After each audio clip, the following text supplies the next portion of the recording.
has taken over. Let's go. It's Ferrall. Coast to coast. Steaks, chicks, stacks. You and I are going to make a lot of money. It's Ferrall, coast to coast.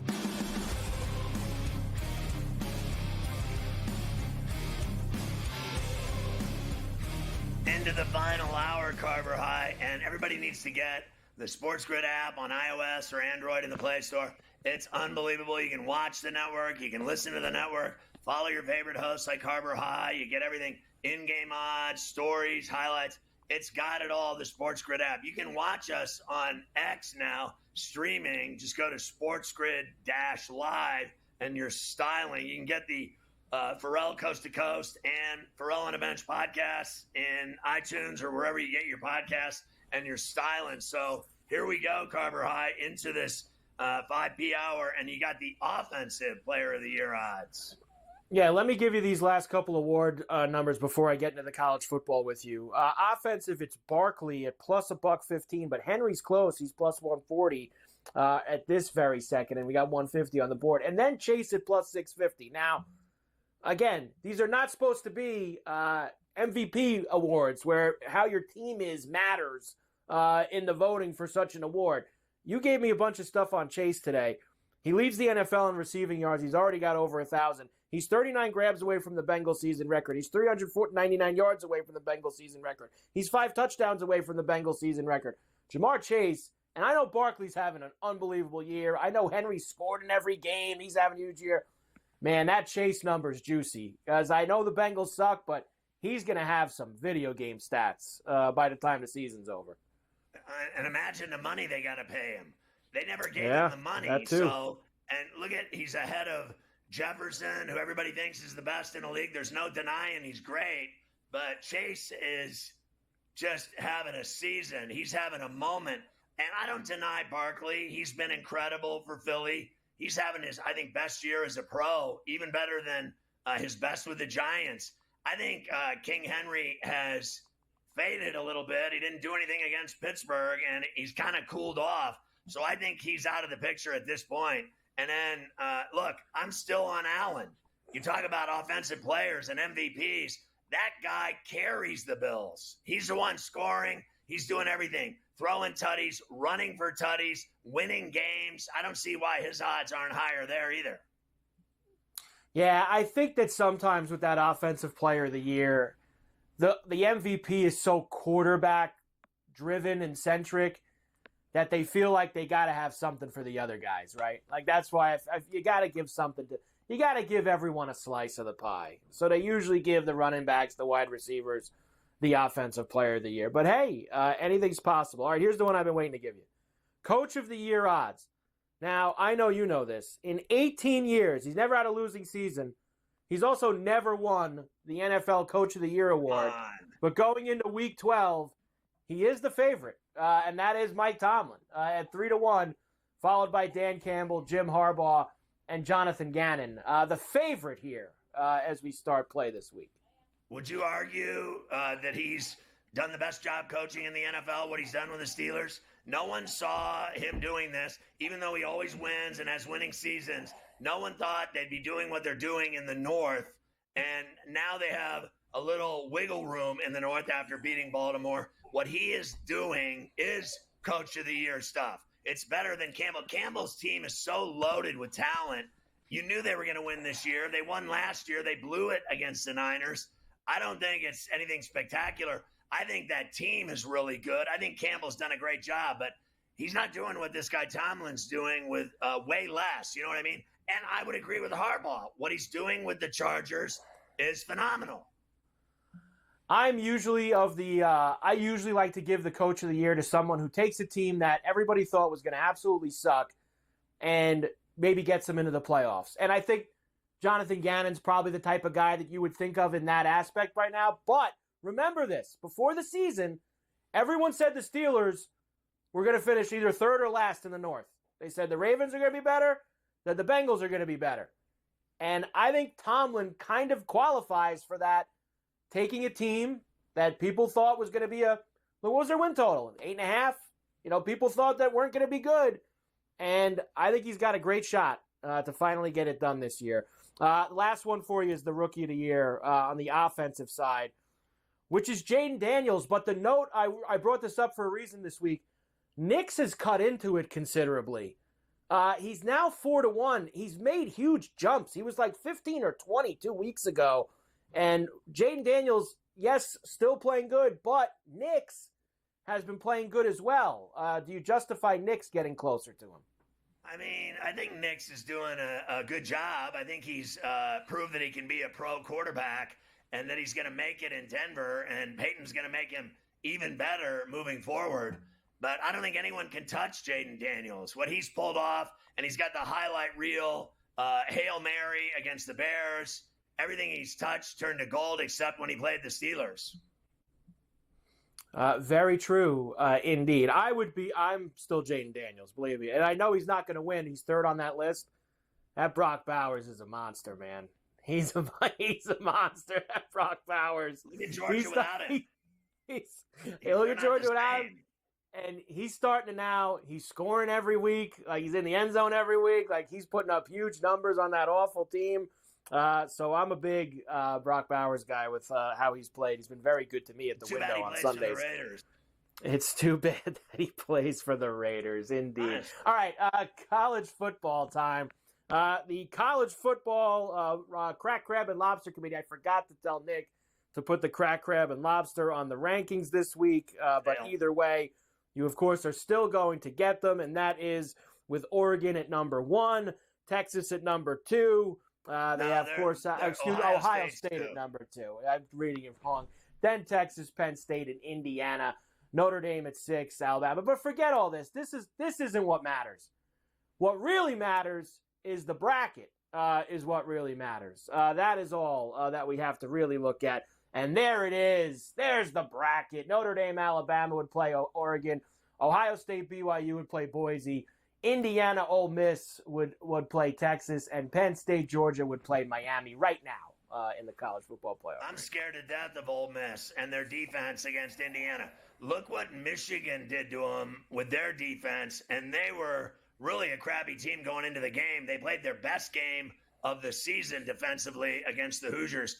Ole Miss doesn't mess around with anybody. And then on the other side, Dart can really play. I think they're a dangerous team. You know, I think whoever you play in the playoffs, no matter who you are, is going to be brutal. And I'm going to say this, and I know that, again, we always give you this like warning label. Try not to get too upset because this is not what it's going to look like in 3 weeks. Right. They're like playing mind games, doing that thing with Boise and the Big 12 winner. Because there is no way in hell. I don't care who wins the Big 12. Whether it's BYU, Colorado, whoever. They're going to be ahead of Boise. Boise's not getting a bye. They play in the Mountain West. Okay? They're not getting a bye. And whoever wins the Big 12 is going to get that rightful spot and get a bye. Because that league is, and you know this, a hell of a lot more competitive than the Mountain West is this year. It's a tough league, and I know they don't have... Everybody's got 2 losses, 3 losses, but it's a very good league, and they'll get a bye over Boise. But would you agree that they had a better loss, optically, losing to Oregon than what happened to BYU? I agree with that, but I think that like I said, by the time we get 3 weeks through, I mean, whoever plays in that game, if Colorado runs the table and they got all these wins against these other Big 12 teams, it's going to be them. If BYU beats Colorado in the title game, it'll be them. I just don't see any way they could put Boise in a bye for being in the Mountain West. I just don't. I don't see that at all. I don't think they'll last either.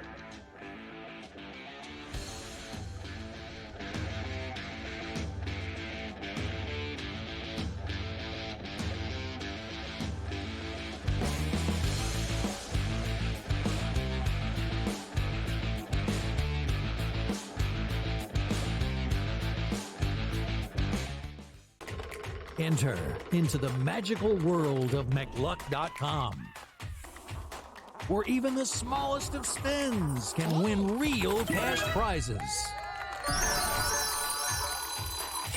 Adventure into over 1,000 of the best Vegas-style slot games. So what are you waiting for? Unlock your free welcome offer today.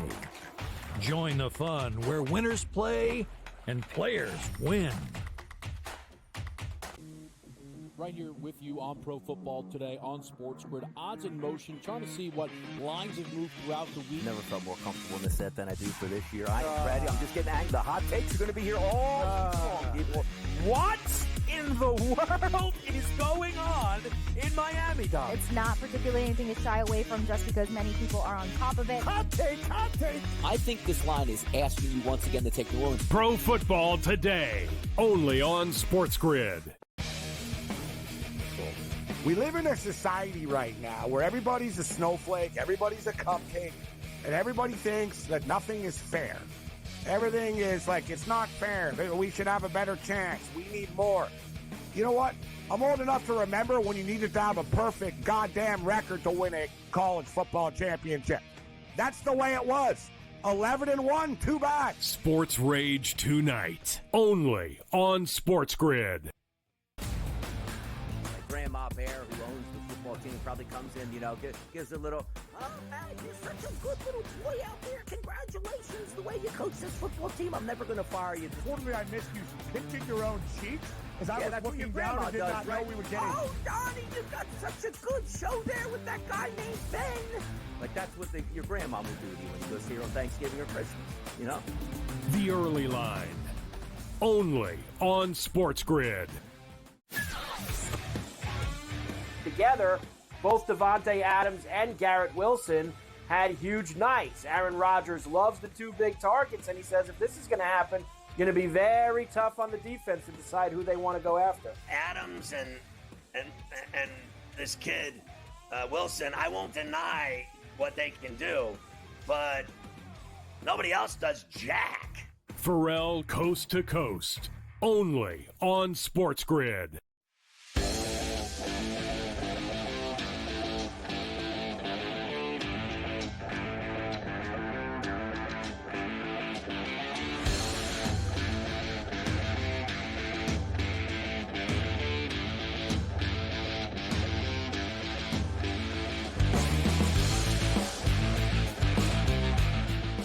So how about Oregon? They've already clinched a spot in the Big Ten title game, and they've had quite a season in Eugene. Yes, the conference announced this yesterday. I guess that they got all their charts and graphs people into the computers, and they crunched all the numbers, and they realized that in every scenario, no matter what happens in any Big Ten game over the next couple of weeks, either way, Oregon would be in the title game, whether that's as 1 or 2. So they have already said they have clinched a spot, so the Oregon Ducks will be there. Who they play, that's still on the table, especially if potentially Indiana beats Ohio State on Saturday. So there's still a lot of things that could be decided for who's going to play Oregon. As far as the SEC title game it goes, we still have not 1, not 2, not 3, not 4, not 5, not 6, 6 teams that could still potentially play in the SEC championship game. Here's Lane Kiffin, though, Scotty. He says, not going to lie to you, all these teams got 2 losses right now. You end up in that game, you're going to get a 3rd loss, and that might not be the best thing. Might be better to not play in the game and just sit it out. I don't know. I guess I would say, it's changed. The conference championship, could have a big impact both ways for people. So I've talked to other coaches, so I'll just kind of give you the feeling from some other coaches that, they don't want to be in it. And, the risk to get a bye, the reward to get a bye versus the risk to get knocked out completely. I mean, that's a really big risk, just to get a bye. So I think it's ended up being a very unique situation of all, postseason sports, the way that system's set up there and how you could go to that and get knocked out. And if you don't go, you're in. I'm not a big gambler, but that's the kind of one of them Vegas, poker table things that's all in.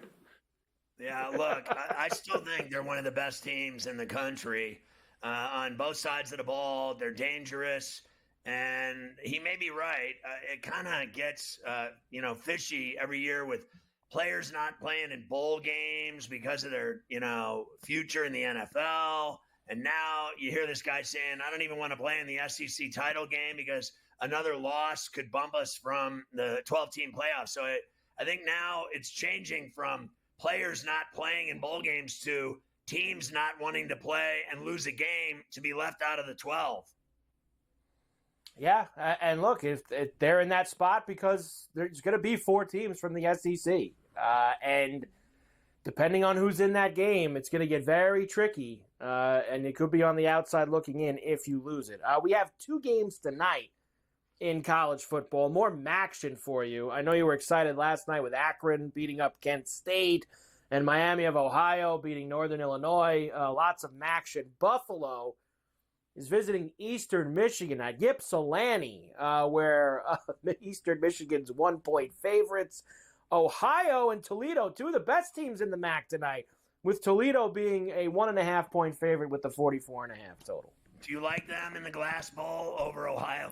Ohio actually better in the MAC than Toledo is, and I kind of like Eastern Michigan at home tonight. But look, I think that second game is dangerous for Toledo. I think Ohio can actually go in there and beat them. I'm with you. I think that Ohio can go into the Glass Bowl and beat Toledo tonight, and I like Eastern Michigan at home against Buffalo. I think that they do have, I remember Gabe saying earlier, a chance for their 6th win, become bowl eligible, things like that, which are important to these MAC teams at this time of year to make sure they get to play in the Bahamas Bowl or the whatever bowl it is that they play very early on. All right, let me give you a couple of racks for Saturday that we're going to have coming up here. SMU, of course, very involved in the ACC. They are undefeated in conference play. They're going to Virginia this week. They are favorites on the road to take on the Cavaliers. Illinois and Rutgers in the Big Ten. UMass and Georgia. So Georgia and Tennessee are playing there. Beat up on the small teams games this week. Instead of an extra conference game, we could just do those. And Kentucky visits Texas. 20.5 for the Longhorns here this week. Yeah, I think Kentucky's been bad this year. I think Stoops, believe it or not, I know they pay him tons of money, but they're kind of awful at the end of the day. I think Texas beats them, and Tennessee's going to destroy UTEP. This is another game the Vols could, put up 60 like they did at the beginning of the year. Georgia's going to spank UMass. I think Illinois is better than Rutgers. The game's in Piscataway, so I think they got a shot to win that game on the road, believe it or not. And I think Virginia is going to, at the very least, cover in Charlottesville against SMU. This Virginia team is better than people think. I mean, they beat Pitt in Pittsburgh. I think they're decent, and I think SMU's really good, no doubt about it. Let's see if they go on the road and destroy somebody now this late in the season. Penn State, of course, needs to keep winning to keep themselves where they are in the college football playoff rankings. They are in Minnesota against the Gophers this week. Gophers have been all right this year. Wisconsin and Nebraska in Lincoln. Wofford against South Carolina. Pittsburgh and Louisville. And Missouri and Mississippi State with Missouri the road favorite in Stark Vegas. I still think Missouri's better than Mississippi State. The game might be better than 7.5. I kind of like the Tigers here. I think Louisville will beat Pitt in Louisville, and I think they'll actually cover that number. South Carolina and Wofford, I don't know about 42.5 if they're going to destroy Wofford. I know they get money for that game, and maybe they'll give them a game. Wisconsin and Nebraska, I kind of like Nebraska and Lincoln. And I like that number with Minnesota in Minneapolis getting 11.5. I think PJ Fleck will have the Gophers ready for Penn State. I think Penn State will find a way to win the game, and they won't cover the number. But what a shame it would be if Minnesota somehow won the game. Oh, what a shame that would be if that ever happened. I mean, who knows? I'll give you one more rack when we come back and a couple of other stories and before I talk to Stewie down at Sea Island.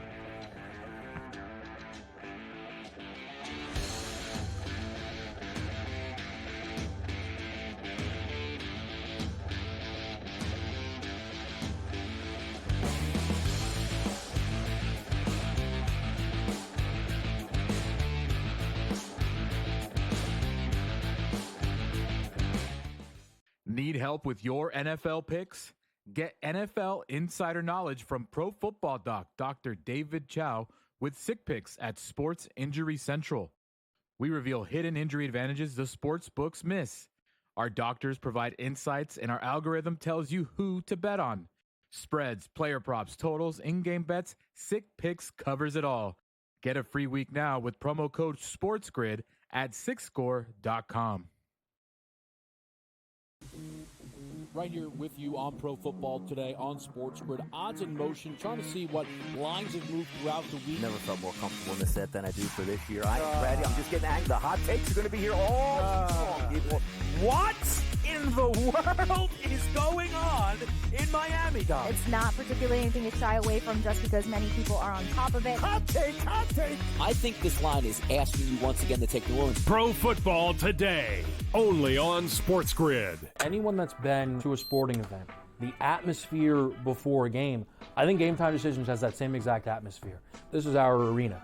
This is what we do. There is going to be an energy to Game Time Decisions that you will feel night in and night out. The excitement you get when you lock your bets in, when you're figuring out what you want to do, we can zone in on the biggest games each night. I want this to be the place that people come to before the games start so they feel as ready as possible to lock in their cards. We are going to hit every single one of those markets that you need to know about. We're going to go through every single thing, and I've got a great team behind me that's going to help me get the job done. There is not going to be a better place, I promise you, than Game Time Decisions to get that new information, react to it, and be able to then bet accordingly. We will have everything at our disposal, and we will use that to our advantage.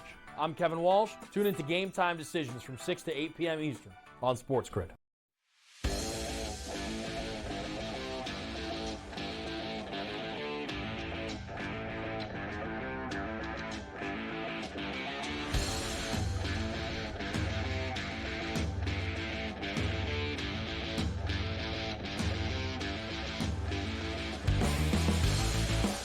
So you have another rack of games in college that we got to look at. Yeah, one more rack for Saturday. Boise, of course, needs to keep winning to get that lofty spot they've got right now in the college football playoff, or at least try to maintain it. They're in Wyoming this week. Trip to Laramie for them on the road, laying the big numbers, as always, 22 and a hook. Alabama and Oklahoma under the lights in Norman. Is it going to be tricky for Alabama? Almost 2 tutty favorites against the Sooners on the road. Texas A&M, now that could be tricky on the Plains of Auburn. Why is that number so short? Auburn stinks. And Texas A&M, a short favorite on the road. Iowa State needs to get back on track. They are at Utah, and USC and UCLA. Late night, the Battle of Los Angeles. You know, UCLA's played way better than USC. I'll take the Bruins in that one. And I think actually that Utah will cover that number against Iowa State. I know the Cyclones need a win, and they're desperate. They lost a couple of games. I think they can get it done, but that's a tough place to play. Rice Eccles is brutal. And Utah, look what they did with BYU. They lost the game, but they gave them a really good battle. I like A&M at Jordan-Hare to handle Auburn. I think Alabama's going to do the same thing to Oklahoma. I do not like this Oklahoma team at all. I fade them. I'd go Tide, and Boise will beat the Cowboys even in Laramie unless there's a ton of snow or something, because they're not stopping that Boise team. They are not. I don't expect them to stop Genty at all this weekend on Saturday night there. Did you see the Tommy Tuberville quote about Indiana, that they went out and bought a football team? I know Tommy's been away for a while from college athletics. Perhaps he hasn't seen, Scotty, what it's become over the past 5 or 6 years. What it is. Everybody, go ahead. Yeah, everybody buys their team. Everyone thinks Tommy's a tool on politics, let alone his college football opinions or his coaching. So the bottom line is this: everyone buys football teams now, and if you don't, you're going to lose. And you have to have players, and you got to pay them a lot of money now. It's like pro football in college. So Tommy's been hanging out in D.C. too much, and his opinion doesn't matter in college football anymore. It certainly does not matter whatsoever. And, of course, the FAU job is open up now after they chopped Tom Herman the other day. Ray Lewis has emerged as a candidate for the FAU job. Why not? We got Dion coaching. Isn't Ed Reed coaching someone in like Division II? Get Ray involved down in Boca. I actually think he'd be a good coach. Players gravitate toward him. I think they'd be lit. And did you see Herman when he was like attacking coaches in the middle of the field after a game? The guy lost his mind. I don't think that helped him at all. And you remember when he was the high and mighty at Texas, and then he went to FAU, and it didn't work out there either. Why not Ray Lewis? I have no problem with that hire. Why not? We'll see what happens with him there. It could happen. They need to do something down there, get a little spark going, because they haven't had it since Lane. What was Lane there for a year or two after Alabama before he took the Ole Miss job? And then he got the job there. So they need a big name down in Boca to compete. Schnellenberger. They've had Lane Kiffin. They've had good coaches down there, big name coaches. And I think the reason the program got off the ground was Howard Schnellenberger. He was everything to that program. And now they don't matter anymore. And then Dusty left them in college hoops. So I want to see what they end up looking like on the hardwood. Tomorrow on Coast to Coast, we will do all the Heisman, Dion, Cowboys, Shador, all that. We'll do all that tomorrow because I there's no way I'm only spending 90 seconds on that. So we will spend a full, the right amount of time on all that nonsense tomorrow on Coast to Coast. I mean, Prime deserves that kind of attention. He deserves that attention, and the discussion deserves that kind of attention. So tomorrow on Coast to Coast, we'll do a little bit more with Prime in Colorado and such. All right, we will. I'll talk to Stewie, and then after that, we will go through. You got Coach too. We got Stewie. We got Coach. That means leftovers tonight. You're going to have all the hockey and the college rack for tonight. So we're going to have the hockey and the college rack in leftovers at the end of the show. We'll get it all in. We get it all done, and then you get a little Coach, and you got Stewie. You got everything coming together nicely right here. And then we got to hit these hockey games tonight. And some college hoops, got to hit some of those as well. We've already hit the college football. We got it all going here.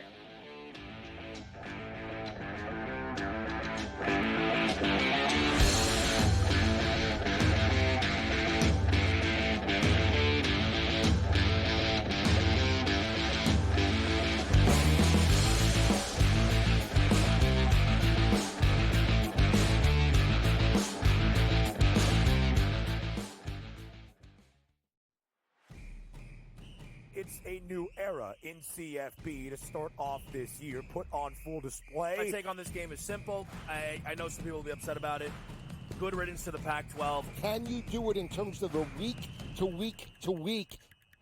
I don't see a pathway for this team to miss the college football playoffs. We want to make sure you have those best bets in the entirety of our betting cards. That was Lincoln! But he had that program was already going there! Only on SportsGrid. We live in a society right now where everybody's a snowflake, everybody's a cupcake, and everybody thinks that nothing is fair. Everything is like, it's not fair. We should have a better chance. We need more. You know what? I'm old enough to remember when you needed to have a perfect goddamn record to win a college football championship.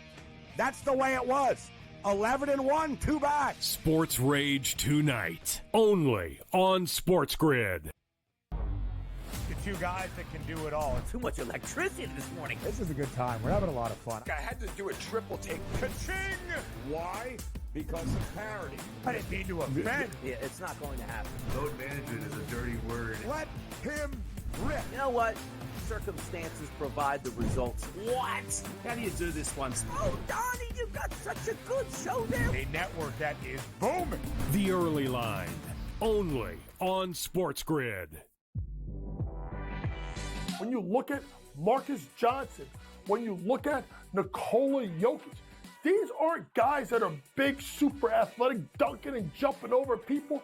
These are just guys that are clean, skilled footwork, and do things below the rim that make the everyday guy look like and be like, I can do that. But you can't. and neither can I. Betting Above the Rim, only on SportsGrid.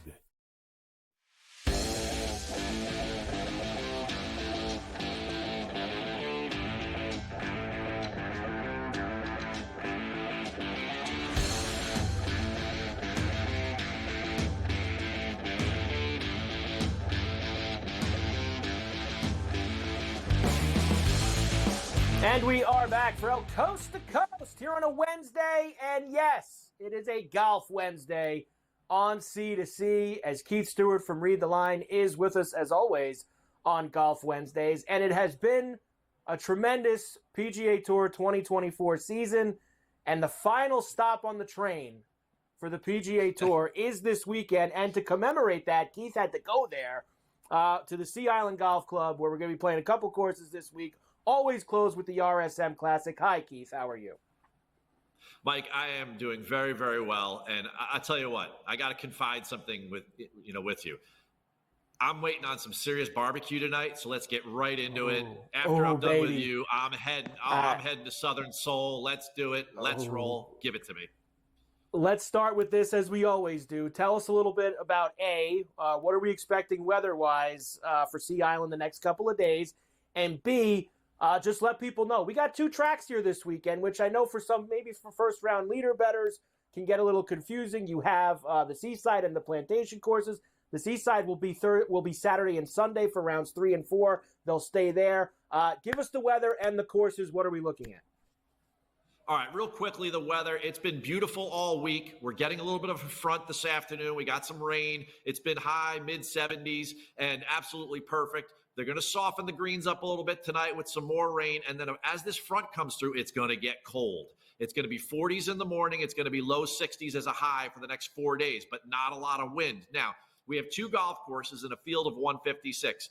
Top 65 and ties make the weekend. But since we have 2 courses, these guys are playing at the perfect time. They're teeing off between 8:30 and 11. And once they're done for the day, they're done. Right? There's no 2 waves. There's no AM, PM, or any of that. Now, the 2 golf courses, Plantation and Seaside, they've used the multiple golf courses here for now 9 years. They started in 2015. And although they look different and they have different pars, it's a very similar skill set that you have to pay attention to. As far as I'm concerned, you got to be a great approach player and not just wedges. I know both these golf courses are right around 7,000 yards, but we have seen 7 of the last 10 winners make some serious edge gains in the 200-plus yard category. That's your long par 3s and your reachable par 5s. So pay attention to that. And, of course, we're down here in the low country. You got to putt towards the rip. It's Bermuda grass. It's grainy. And you absolutely got to be a good Bermuda grass putter. Now, one quick thing for you, and I know you love this stuff.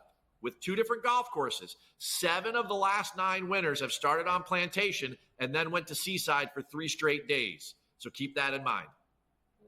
Definitely something to keep in mind. That's significant, 7 out of 9. That is something to look at. Let's get to your selections. We'll start with the outrights, of course. And we have a little bit, I guess you could say, a better field than most of the swing season, and that is for 2 reasons. A, your defending champion is Ludwig Aubert, and it's his first start. He's coming back after, of course, the little cleanup surgery that he had at the end of the year. And it's down there at Sea Island, Georgia. You got all the Bulldogs, all the guys that live down there. They all love playing there, so we have a little bit of a better field, including one of your guys at the top of the board, Harry English, Georgia Bulldog fan. Oh. Well, let's go right there first to start with. Yes, we have 14 members of the Sea Island Mafia competing this week. Harry English is one of them, plus 3,500. Harry, he's had a great fall. 6th at the Black Desert, 9th at the Shriners, 14th at the Worldwide Technology Championship. He keeps making birdies. He keeps putting the ball in play. He is a perfect setup for this golf, for both of these golf courses, but really for Seaside for 3 days. Another guy, Eric Cole. No one's talking about Eric Cole at 40-1. But guess what? This fall, last time we saw him at Zozo, 6th place. At the Sanderson, he was 16th. Last time we saw him here at RSM, he finished 3rd, and he gained 6 strokes on the field with the putter. Love Eric Cole this week, sitting there at 40-1, and no one's talking about him. The number could even maybe go up a little bit. Then Mac Hughes. He's had 2 runner-ups in the last 3 years here. He's won here before 2016. Last year on the weekend, he shot 17 under. I know he lost to the kid, Ludwig, right? But Ludwig went 61-61. It was otherworldly, right? I remember watching that thinking to myself, is this the second coming of Tiger? What's going on here? But Mac was 17 under on the weekend. He's very comfortable here, and he's very comfortable putting on these Bermuda grass greens. And then you got to go low this weekend. And I'm going high on the odds board at plus 5,500 with Justin Lower. This guy, seconded out there in Mexico at the Worldwide Technology Championship. 5th last weekend in Bermuda. He contended up there to the bitter end, and he learned a lot of lessons. He's making a ton of birdies. He's ranked third in the field in scoring, and that's what you got to do this week. You've got to go deep. The over-under in Vegas is 23.5 as far as the winning score. I'm with you on Cole. I am going to be there when it happens, Keith. I have told myself I will be there when Eric Cole wins. This is the type of field and what type of number that maybe we can get him across the line this week. Let's get to the placements and some props now, too, as well. And I always love when Dangerous Denny McCarthy is on the Keith Stewart card. Well, hey, top 10, that's all he does here, right? The guy takes the whole fall off. He's done it every single year. And 3 of the last 5 years, he's finished in the top 10 at the RSM. Top 20s. Bermuda Ben Griffin, he did the job last week. He came in 8th. He's another great placement this week. He also lives in Sea Island. How about Grayson Sigg at plus 260? Top 20 guy. Look at his fall, Carver, right? We're talking 4th at the Pro Tour, 11th at the Black Desert, 23rd at the Shriners, and 9th in Bermuda. Guess what? He only set the course record here at Seaside. He shot 58 once. Georgia Bulldog, you got to love the hometown crowd behind him. And then, of course, Jacob Bridgman, all the guy does is finish top 20, a plus 260 on him. Top 40s, you know these two guys. We've been playing them all fall, and we've been cashing with them. Vince Whaley is one, great Bermuda grass putter. He finished top 5 last week at Bermuda. And then, of course, we've got the man, Wes Bryan, Mr. 125. Don't forget the narratives this week. Wes Bryan is sitting on the cut line for his 2025 card. He was great last week, shot 10 under on Saturday, and I believe, the South Carolina kid knows the low country, can putt here, and can go deep again. He's got to earn his card. He does got to earn his card, and there's a lot of guys this week that's a storyline that you're going to have to look at going into Saturday and Sunday. All right, Keith, head-to-heads. And we're going after some of the Mafia as well this week on the head-to-heads. Well, it was interesting. A couple guys came into the press room this week in the media center, and they really gave me pause. The first was Brian Harmon. Everyone asked, Brian, how have you enjoyed your offseason? He goes, I haven't picked up a club in months. Oh, okay. All right. JT Poston won the Shriners. I'm taking Poston over Harmon because Harmon loves to be here. He loves the Sea Island community. He's certainly going to support Davis Love and the charities here, but he's taken the offseason to heart, and he hasn't played much golf. So I think, will he be relevant? Sure he is, because he's a great player. He's a major champion. But I think that JT takes him down. And then, of course, I've got Davis Thompson over Ludwig Aubert. Ludwig, a week after, and you mentioned this already, he had meniscus surgery on September 5th. He didn't play golf for a month. He was chipping and putting in early October, and then he was doing full swings in late October. He hasn't played a tournament, all 4, hasn't been DP World, wasn't in the Ryder Cup, hasn't done anything. Now, I saw him on the range, and he looks like Ludwig, but I just don't know how sharp he can be because he's not tournament tested. Davis Thompson played once this fall, shows up at Vegas, comes in 5th. And here's a little known fact. Davis Thompson's dad is the tournament director here at the RSM Classic. It would give him a lot of pride to make his dad happy. And at plus 125, why not take down the kid? It's only one start this fall. Let's go and get it. I love it, Keith. And Brian Harmon, I saw this quote from him, too. For him, one of the slowest guys out there, to be talking about how the field sizes are going to help us get. And can you believe they couldn't finish in Bermuda last week? I saw you tweet about it a few times. They couldn't finish those rounds in Bermuda. Lower field size. No, Harmon's one of the slowest guys out there. He takes forever to hit the ball when he's playing. Low Canadian we have, too. Look at this. I love it. I mean, you got to go Mac Hughes. I mean, you look at the guys he's going against on the Canadian front from up north of the border. I'm taking him at plus 150. And another guy, Chris Kirk, local Georgia guy, said he hasn't been playing much golf. He said he's trying to break 80 left-handed. Take it for what you will, Carver. Stay away from Kirk and Harmon, and let's cash at the RSM. Keith Stewart, read the line. I'll see you in a few weeks for the Hero. We've got that coming in a few weeks. We'll be there.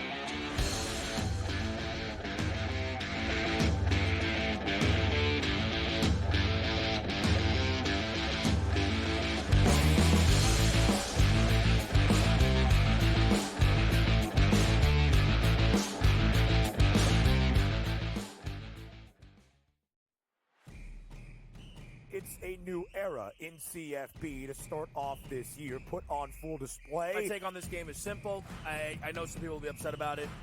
Good riddance to the Pac-12. Can you do it in terms of the week to week to week? I don't see a pathway for this team to miss the college football playoffs. We want to make sure you have those best bets in the entirety of our betting cards. That was Lincoln! But he had that program was already going there! Only on SportsGrid. We live in a society right now where everybody's a snowflake, everybody's a cupcake, and everybody thinks that nothing is fair.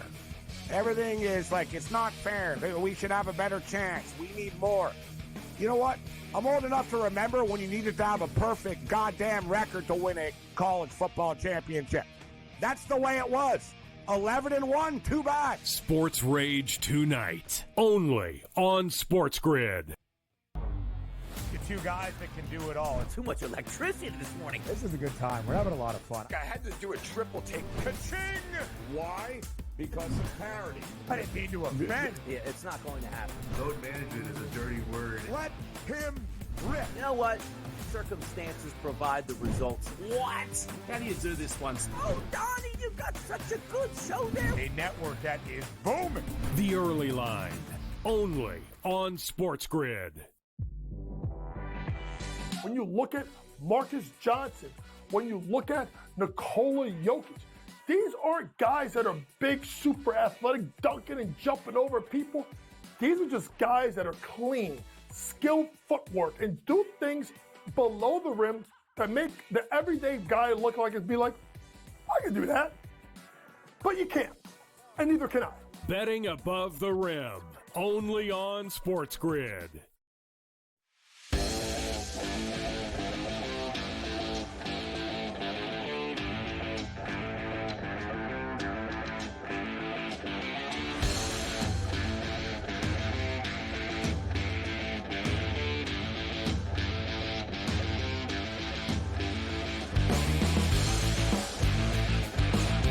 Coach Young joins us to talk rack at a high level. You can catch his podcast, Betting Above the Rim. That also is styling on SportsGrid. Coach, what's your reaction to the youngster Maxey taking charge? I guess he's the leader now in Philly, telling Embiid how things should be. You know, we were just talking about it during the break, and I just talked about it on the podcast. Will come out tomorrow. But really quickly, folks, you can look at it one of two ways, right? As an organization, you love the fact that a guy that's maybe a top 20 player in the NBA based on how he played, particularly in the playoffs last year against the Knicks, is not afraid to call out the established superstar that's making over $50 million a year. So I love the fact that a point guard is willing to go to his big man and say, yo, like, you're not doing the right thing. You're coming in late. You're not serious. We're trying to win a championship here. You gotta dial it in. But then there's the other side. To me, where is Nick Nurse? Where is Daryl Morey? Where's the 38-year-old Kyle Lowry? Where's the 34-year-old, Paul George? Where's the 36-year-old Eric Gordon? These guys want to win championships. So they should be looking at JoJo and be like, yo, we came here to play with you. We wanted to win a championship with you. You got to dial it in. So it'll be interesting to see what happens with Philadelphia sitting at 2-11. Listen, we knew that they had to stay healthy. We knew it. But now it starts to make me wonder, why did Philadelphia even allow this guy to go to the Olympics when the Clippers didn't kind of pull Kawhi out, right, in so many words, and the Warriors didn't let Andrew Wiggins go play for Canada? Philadelphia's got to get the you-know-what together, or they're going to be in trouble. And in Philadelphia, if you start losing, they will turn on you real quick. Do you think they'll regret giving Embiid all that money? I mean, there's always going to be buyer's remorse. I mean, listen, here's the thing, Ferrall, and you told this 2 years ago when he got robbed of the MVP. Which Embiid are we going to get? Are we going to get that one? Or the one that was great during the regular season before he got hurt? Or are we going to get the one now that looks like the Phoenix and Cleveland Cavs version of Shaquille O'Neal? Like, which one are we going to get? Because if we get that one from Cleveland and Phoenix Shaq, that ain't going to be a good look. But I think starting tonight, I think Philadelphia, if I'm Embiid and I got pride, tonight is when I turn the whole season around for my team. Are you surprised they're favored? No, because Ja's out, Edie's out, right? Bain is questionable. They're banged up too. So I'm not surprised that they are favored right now versus the Grizzlies tonight. I think that's honestly, Ferrall, an appropriate line for them. And it's the fact that you got to remember that Memphis is also in the second leg of a back-to-back. Lost by 12 last night at home to Denver. So rest advantage, guys hurt, Philadelphia desperate. I'm not surprised Philadelphia's favored tonight. How do you think Cleveland and OKC will react tonight to what happened to them last night? I think they're both going to win. I think my big concern more of the fact is the spread. It's just insanely high, especially with Cleveland laying 14 versus New Orleans Pelicans team, another team that's decimated by injuries. And then Oklahoma City minus 12 versus a team, Ferrall, and Portland, who honestly, Ferrall, like, I know they're under 500, but Ferrall, that team's overachieved what Chauncey Billups has done here. So I do think, both teams should win. I'm just worried about the spread. If you want to tease them down, put them together, I wouldn't blame you. So you've seen Houston. They look pretty good. They got Indy tonight in the Toyota Center. And then the Knicks you've seen with Cat, they're in Phoenix. Do you think the Rockets are better than the Knicks? I think they play better defense than the Knicks, and they did that when they beat them. And Houston, listen, folks, you got to remember, and I bet one of my plays is Houston minus 6.5 at home, along with the Philadelphia 76ers and the Knicks. But real quick on Houston, they play really good defense. Ferrall, if you throw out the first half of last year, they were really good the second half. They just ran into an injury bug, which isn't good. Indiana banged up, right? No Nembhard, no Naismith. So two of the top defensive guards are not playing. I like Houston minus a point. They're doing a good job. I like them with their win total over, and I like them make the playoffs. Right now, they're making me look pretty darn smart. I mean, what's wrong with Milwaukee? Doc Rivers is a coach? Doc Rivers is a coach. Ferrall, they can't play defense. They can't play defense. This team turned south when they sold their soul to get obviously Damian Lillard. And that's not questioning Damian Lillard as a player, but you have a backcourt that can't stop anybody. So that's why when you look at Milwaukee, anytime they play someone, Ferrall, and they play a guard that can score, start looking at that. So that's why you can look at, if you want to, Zach LaVine points over, because who's going to stop him? Not Gary Trent, not Damian Lillard. Something you may want to think about Zach LaVine tonight. How do you think Illinois will do in Birmingham against Alabama tonight? Well, it's going to be a tough matchup. And Brad Underwood's team is listen, you're like me, Ferrall. Like, we love Brad Underwood, right? Because Brad Underwood is old school, and he don't care what anybody thinks. But they're going against an Alabama team that's really, really good.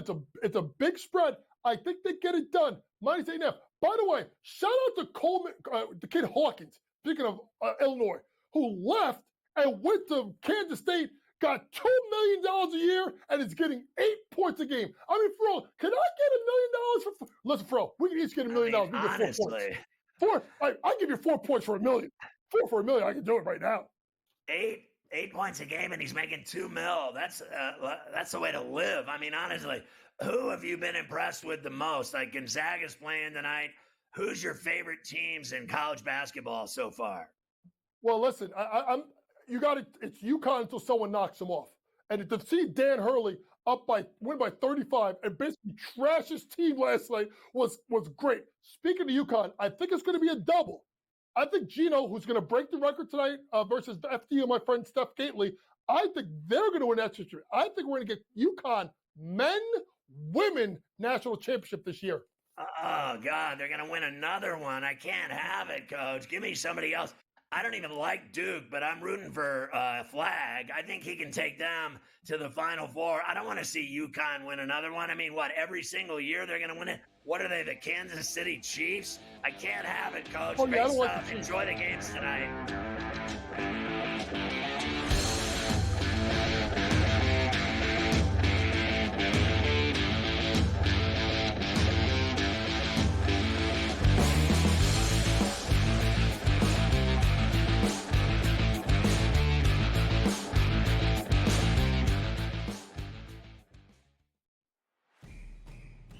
it's a new era in CFB to start off this year, put on full display. My take on this game is simple. I know some people will be upset about it. Good riddance to the Pac-12. Can you do it in terms of the week to week to week?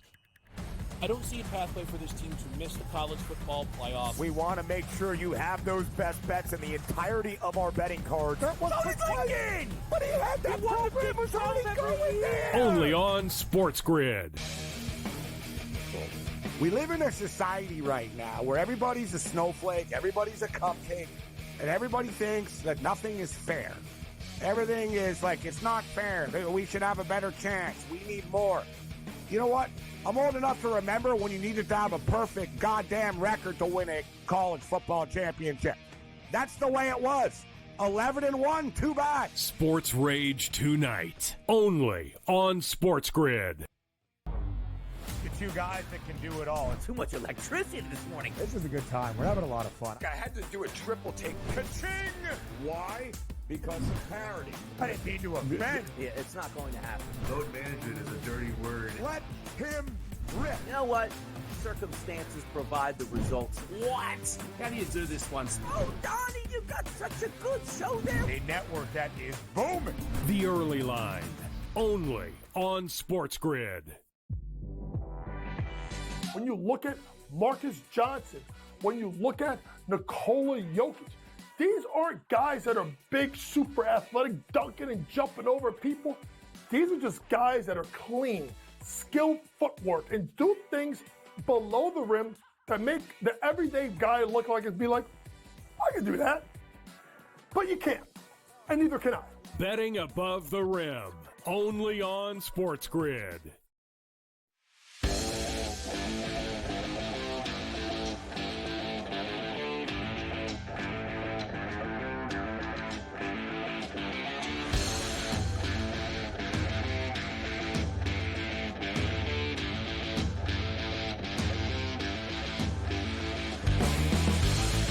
All right, leftovers, Carver High, and I know that everybody loves hockey.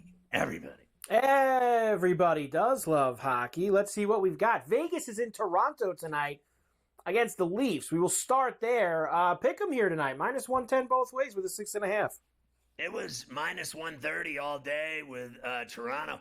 I kind of like Vegas to go in there and beat them tonight. The Hurricanes are in Philadelphia against the Flyers tonight.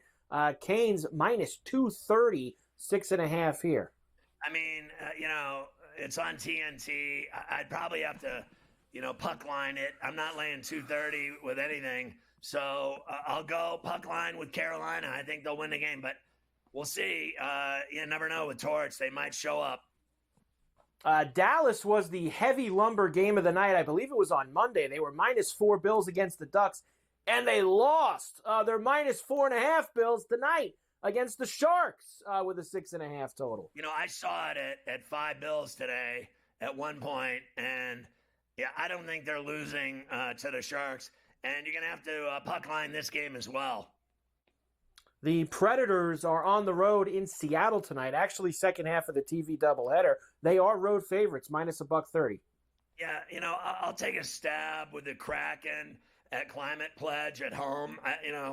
The Predators haven't impressed me at all. I don't know why they're such a heavy favorite on the road when they can barely win anywhere at home or on the road.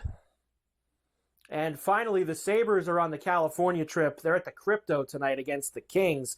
The Kings are right now minus $1.75. I've got them at. I got it at like minus $1.55, earlier. Now it's moved. Obviously, people are betting on them. I still like LA tonight. And, I don't know. It's risky, the puck line against Buffalo. They haven't been that bad, if you ask me. So they show up for games. I probably would rather do the $1.78. And I, said earlier, $1.55 was where it was at. So it's moved a lot in the last couple of hours. It has. College rack for tonight. You have a couple of games. Southern and Texas A&M. You got Merrimack and Rutgers. You mentioned Gonzaga is playing tonight against Long Beach State. You've got San Jose State and USC. Illinois and Alabama is the cream game of tonight. That is the one you want to watch. Yeah, it reminds me of Purdue going to Marquette at Fiserv, and they got whacked. So, I'd probably take Alabama on this one tonight and lay the 8.5. I think USC should be able to handle San Jose State at the, on their home floor at the Galen Center. Gonzaga, I like in Spokane for sure against Long Beach. And Rutgers will beat Merrimack to death tonight in Piscataway. And I would never bet on that game for religious reasons. And then A&M will beat Southern in College Station. I think that'll be relatively easy. Should be relatively easy. There you go with that. Paul Skeens, the 5th number 1 overall pick to win the Rookie of the Year. He joined Carlos Correa, Bryce Harper, Darryl Strawberry, and Bob Horner. They are the others. We're going to mention that every day this week that Paul Skeens won the NL Rookie of the Year. I actually had people argue with me last night for an hour that Jackson Merrill deserved it over this guy. And I just said to all of them, have a sandwich. I mean, honestly, Skeens took over baseball this summer. He captivated baseball. He made baseball fun again, and he was the all-star starter. He was everything. And I know the Pirates stink. That's irrelevant. He never stunk. Every time he went out, he put on a show. And no one knows who Jackson Merrill is unless you live in San Diego or L.A. I mean, it's the truth. The kid's a badass. He's super clutch. He came up big for the Padres. People still don't know who he is. It's not an MVP award. That is not what it is. It is the Rookie of the Year. Stephen Vogt won the AL Manager of the Year. Pat Murphy won the NL Manager of the Year. Congrats to them. They'll give out the Cy Young Awards tonight. And the Rays send Jose Siri to the Mets. Siri's actually a good player. He played well for Tampa the last couple of years. That's a sneaky good move for the Mets. So, I like that deal. He's got some pop in his bat. He can hit home runs, and they got him for a bag of donuts. So that's a nice move for them. I think he'll end up being a big player for them. There it is. That's all I got for you for leftovers tonight. All right, I got a little one for you. Denzel says that the Equalizer 4 and 5 are in the works. I love Equalizer movies. He punishes people. He breaks their fingers, their wrists, their arms, their legs. He's very quick. He delivers pain. GTD is next. Go to FerrallOnTheBench.com for everything else. We'll see you tomorrow at 3 on Coast to Coast.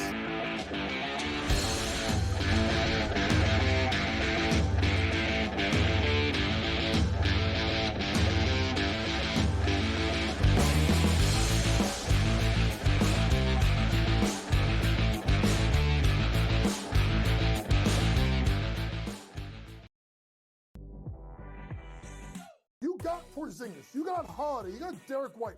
You got, literally, I would say what?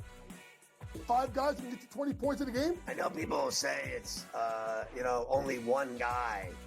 I don't believe that, Coach, that, one guy, those days are over, in my opinion. Like, a Bill Russell, a Wilt Chamberlain.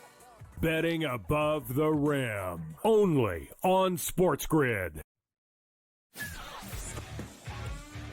You're going a little deep bomb hunting here. We don't care that we have the one heavy favorite with Rory, a couple other guys like Fleetwood and Tagala, etc. You're going to go a little deeper down the board. This course, I think, is going to play a little bit more to the wedges. They have, what they did is they've renovated it to basically block off some of the bombing alleys for these guys. They've narrowed the fairways. Ferrall Coast to Coast.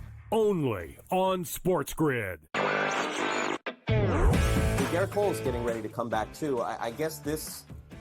Look, they've played great without him, but you're not going to say to Garrett Cole, look, don't come back. I mean, it's a ridiculous conversation to have. They're not going to take any unnecessary chances. And look, they're at the point where they have a lead. They certainly are going to make the playoffs, I would say, barring some sort of complete collapse. And that's all it takes. Newswire. Only on SportsGrid. 8 playoff games at home for Boston in Beantown. They are 6-2 straight up. The wild card, I would say, in this game is not necessarily, well, what are we going to get out of Luka Doncic, Kyrie Irving, Brown, and certainly Tatum. It is Kristaps Porzingis to me, because we're not getting back a player that's like, hey, rotational guy. Like, remember when Derek Lively went down with an injury? He was playing well, but a young player, like a piece. The Early Line. Only on SportsGrid.